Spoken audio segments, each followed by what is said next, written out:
gives us temporary satisfaction, but not for very long.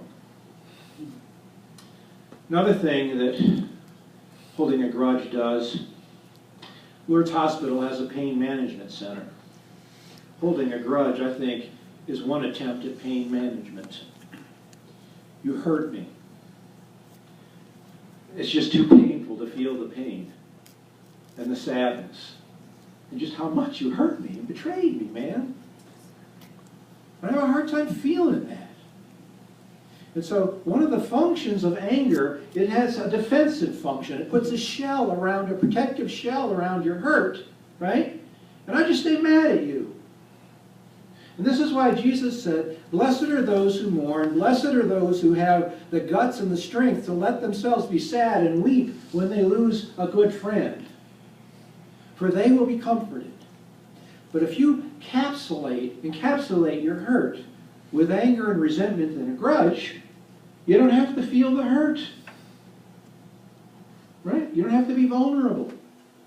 You don't have to acknowledge that things can happen to you. People can hurt you deeply. And you're out of control. There's nothing you can do to stop it or control it. There's a couple things you can do, and we'll get to that later. The other thing holding a grudge does, it's really cool, is I get to be right, you get to be wrong, I get to keep my pride, and I don't have to face my part in it. Huh? By the way, you've heard the old cliche, when I point a finger at you, I got three pointing back at me. Usually, one of the things that hook us are things in our shadow that we've done to others too. In subtle ways, maybe that we got away with that nobody knows about. Okay. Now, the source of grudges, I think they're twofold. Usually grudges have to do with something that's very important to us. We get upset, hurt, and angry about something that's very important to us. Usually something like a best friend or a really good friend, which I'm going to talk about in a minute. There's nobody like a husband, wife, child, parent, best friend that can get you so much, that hurts you so much that you're going to carry a grudge for a long time. And the other thing is grudges are usually held about something that means a lot to us. In every church, there are things that have happened. I know in my own church back home, in my Baptist church, they had a vote whether to keep the old church on Main Street and rebuild there, which was my neighborhood, so we all wanted to keep it there in the old part of town, or build up on the hill near the new high school where they'd have a chance of growing and, you know, new neighborhoods and stuff. And my grandparents and my family and I were totally foursquare on the side of keeping it where it was. And others, for their own good reasons, wanted it up on the hill. Wound up going up on the hill. My grandparents kept going, thank God. They weren't happy about it.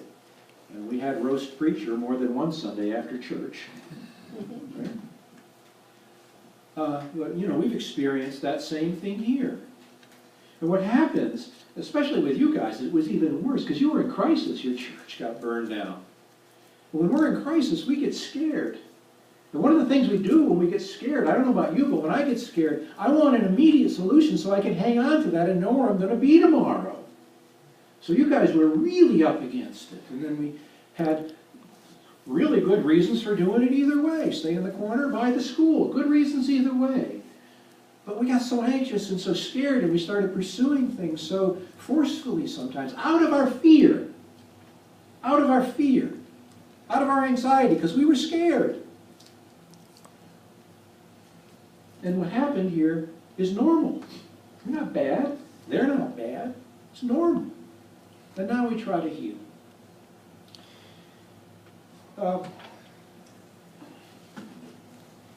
This is hard to talk about. I'm going to, saying this tongue-in-cheek, I'm going to change the names, the name of my friend to protect the guilty instead. Yeah, I think he's guilty. Because I need to be right. Let's call him, I was going to say Bob, but I don't want to do that to you, Bob. Let's call him Jake. I met Jake when I was here at Sydney Center. 37 years ago.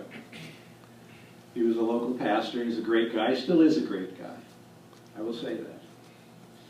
And he was the only guy, only minister around I knew that wasn't a fruitcake. He seemed like a normal guy, and all the other clergy just seemed a little odd, you know, how they can be sometimes.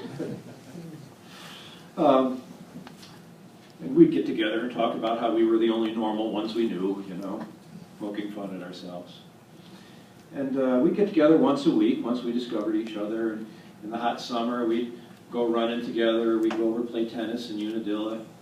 And then they used to have an A&W root beer stand there. I don't know if it's still there, but on a 90-degree day, we'd each drink a quart of A&W root beer apiece. And then with our fat, bloated bellies, we'd go over the East Sydney Dam and swim. And on a hot summer day, there's no place like that place around here. And from then on, we'd have lunch once a week for 37 years. 2, 3, 4 times a year, we'd take a trip off into Lake Placid, where sometimes we'd cross-country ski or snowshoe. Sometimes we'd do bicycling there, Vermont. We just had a wonderful time.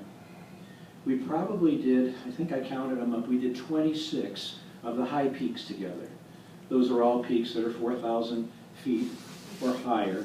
And they take a minimum of about 4 or 5 hours to get up and down. Some of them take 13 hours to get up and down. So we've been through some really great experiences. When I got divorced a long time ago, my guts were just ripped up, and there were some nights when I couldn't sleep. And you just wonder how you're going to get through the depression of it. For those of you who haven't experienced it, you have children who have, many of you, and you know the torture that they went through. I remember calling Jake up once at 10 or 11 o'clock at night. He was living about an hour away and came over and we talked. And he said, "Is this a six-pack night or will just a couple of beers do?" I said, "I don't even know if I need to drink. I just need to talk." And that's what we did. He was that kind of a friend, you know, somebody you could let down and open up with. But about 20 years ago, I became aware that he was doing things that he shouldn't be doing. He wasn't living near me, so it didn't affect me personally. And I tried to raise the issue gently, but it didn't go anywhere. A difficult choice to make when you have a friend who means the world to you. Then he moved to the Binghamton area and started doing what he'd been doing in the Binghamton area. And it was starting to affect me personally. It was hurting people that I knew and cared about. Some of them were my friends, and a couple of them were in my practice. It came to a head when I confronted him last spring. And he's the nicest guy, most compassionate guy in the whole world. That's the crazy part of it. But I met a stone wall. No discussion about it. Basically, the attitude was, I'm just going to keep doing what I'm doing, and it's none of your business. I'm not doing it to you. And you're just going to have to deal with that if you want to be my friend. And I just lost it. I went off on him. I got furious with him. I don't do that very often. Maybe once every 10 years or so. But I just went off on him. So we stopped having lunches, probably early fall. And I was brokenhearted and churning inside. But like we were just saying, I was mostly angry because it's safer to be mad.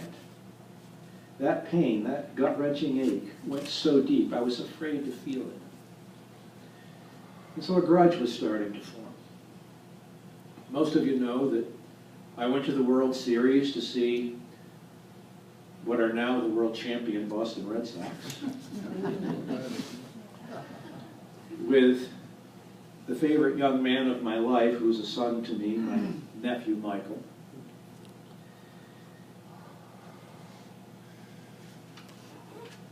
And I was shocked at the effect that it had on the World Series for me. It's like a once-in-a-lifetime opportunity to go. The atmosphere is amazing. There's an electricity in the air that is, it's just incredible. And I had an okay time, but not a great time. And I was aware that I had to keep, it's like pushing the devil out of your head, you know? And I thought to myself, Bill, this isn't good. It's been a few months now, and this isn't good. It's really starting to affect you. I knew I was in a dark place. And I knew it was time to become my own patient. And so I said to myself, what would I say to somebody who brought this kind of problem to me? Because I was waking up at night thinking about it. I was having dark thoughts. Should I turn him in to the authorities in his profession for doing these things? It was wicked. Jesus talks about a thief in the night coming. Remember those verses where he talks about that?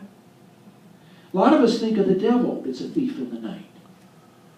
Think of temptation as a thief in the night.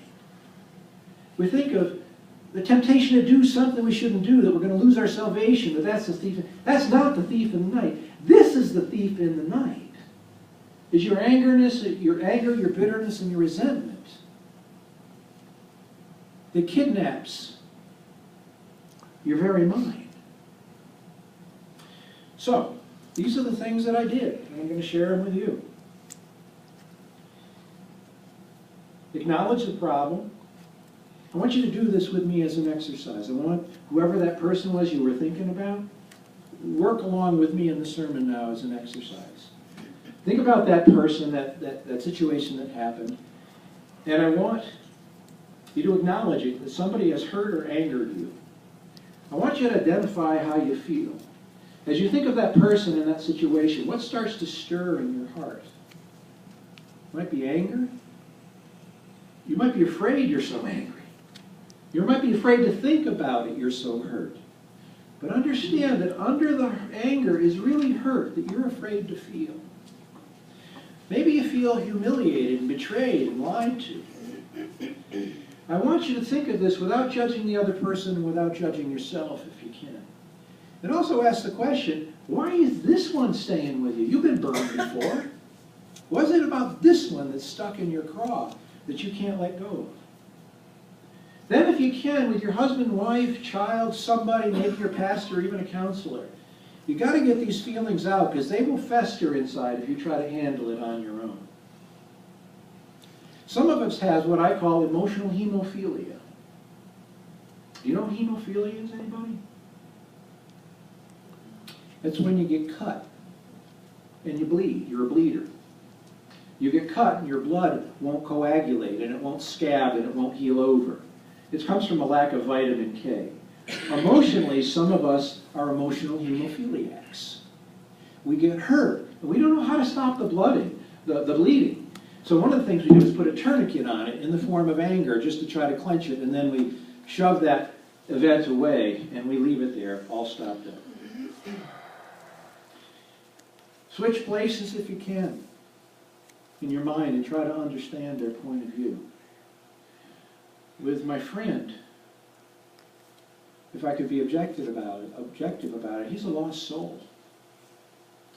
He's doing things he shouldn't do because he doesn't know how to have healthy relationships sometimes in his family. Doesn't know how. And I sensed that, and I confronted him about it through the years very gently. And I used to say a prayer each time, oh God, please don't let this issue come between me and Jake, because I know it won't go well. And it didn't. So you talk to him if possible. Grudges are created when we either bury them or when we don't talk about them. They got no place else to go but to go inside like a cyst or an ulcer. And if talking about it doesn't work, then you got to change your course. You have to step away from them, or maybe step towards them if they're open to having the conversation, but at least try. And try to have the conversation in a way that isn't angry or blaming. Something like, when these things happened, or when you did this, this was the effect that it had on me. Not you were a jerk, or how dare you, or whatever. But this is how it hurt me. I know that wasn't your intention to hurt me. That you were desperate, or you were scared, or you were doing what you did. But it did. And then you get to see if the other person's capable of caring or not. Then the next thing you need to do is leave it behind. If somebody asks you how Jake is doing, don't go into it. Don't keep turning it over like compost, because it just keeps it alive.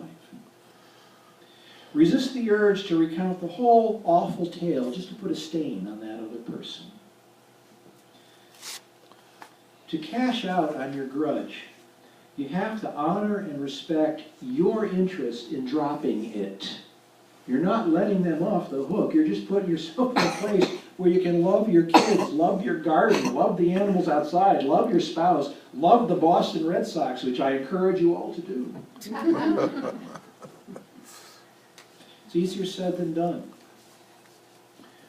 But if you don't, you may pay a price of bringing anger and bitterness into every relationship you have. It will become a filter through which you see the world. Now you guys, some of you don't know it, but you're my parents, and you set me straight. Sandy DeCoker set me straight last July or June, I think it was. It was up at the depot, and I think I had 2 sermons in a row where I started getting angry about judgmental people. Started getting judgmental about judgmental people. And Sandy said something like, you know, your anger's coming through. That's not like you, Bill. I love the way she phrased it. She said, I feel like the child in the presence of a worrisome adult. You know, some guy who's barely got his wheels on the tracks and might come up at any time. What's going on? Jake, what was going on? You get it? I thought I was dealing with it. I was talking with Nancy about it, probably more than she cared to hear about, and a couple of close friends. But this is what it does to you. It affects every part of your life. I've got this cool film, no guarantees, but I'm going to try to draw it up on the screen here. And it'll show you what happens when different emotions are experienced in the human body. This is taken from a film. It's about a woman who just got married and to the love of her life, and then very shortly into the marriage, about 6 months in, her husband started having an affair, and he's going to leave her and the marriage is over. She is crushed. She gave her heart and soul to this man, right? And now she's turning it against herself. She thinks she's fat when she looks in the mirror. She says awful things to herself when she looks in the mirror. She's disgusted with herself, wonders what could be so bad with her that her husband left her, right? And so now she's on her way to work, and she's in the subway, and she's all upset and all just messed up, and she's running late, and her boss just got off the phone with her yelling at her because she's late. She's a photographer, and she's supposed to get to work for a shoot, and all the people are there waiting. And then she has some Valium or something. She's trying to get the pills out of the bottle, and they spill on the platform. She gets a couple in her mouth and puts the pill box back in her purse, and then looks up on the screen in the subway station, and this is what she sees.